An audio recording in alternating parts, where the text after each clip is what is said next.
का मेरे सुनने में आया है कि 22 तारीख को भरतपुर में एक जनसभा करना चाह रहे हैं, क्योंकि ये सब लोग जानते हैं कि भरतपुर में उनके पास कोई ज़मीन नहीं है, उनके पास कोई सामान भरतपुर में नहीं है, इसलिए उन्होंने जाट आरक्षण का एक मुद्दा उठाया है। और मैं ये स्पष्ट कहना चाहूँगा कि जाट आरक्षण से हनुमान बेनीवाल जी का कोई लेना देना नहीं है।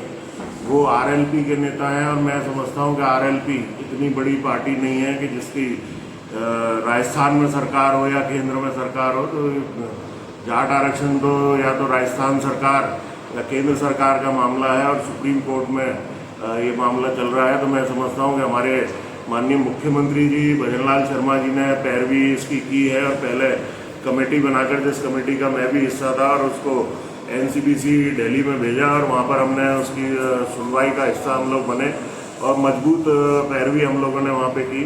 माननीय मुख्यमंत्री जी ने चिट्ठी राजस्थान सरकार की ओर से केंद्र सरकार के लिए भरतपुर, धौलपुर और डीग के जाटों के आरक्षण की सिफारिश की चिट्ठी भी उन्होंने लिखी थी और वो प्रक्रिया अभी सुप्रीम कोर्ट में पेंडिंग है। तो मैं तो यही कहना चाहूँगा कि हनुमान बेनीवाल जी भरतपुर में आते हैं तो उनका स्वागत है, लेकिन भरतपुर के जाटों को किसी दूसरे की आवश्यकता नहीं है।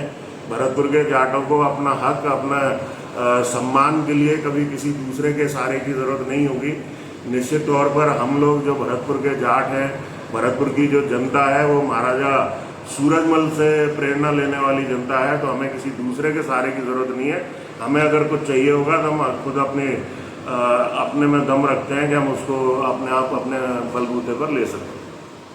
जाट आरक्षण पहली बार हमारी सरकार ने दिया था और जहाँ तक जाट आरक्षण की बात है, जैसे हमारी सरकार का गठन हुआ, हमारी सरकार ने जाट आरक्षण मिले इसके लिए केंद्र सरकार को स्पष्ट रूप से पत्र लिखा है और निश्चित रूप से हर जाति अपनी अपनी मांग करती आई है। लोकतांत्रिक व्यवस्था है, सबको करने का अधिकार है, करना भी चाहिए, लेकिन मेरा सभी से आग्रह है कि लोकतंत्र के अंदर शांतिपूर्वक और सही मायने के अंदर अपनी बात कहे तो निश्चित रूप से वो सार्थक भी रहेगी और उनका उद्देश्य वो पूरा भी होगा।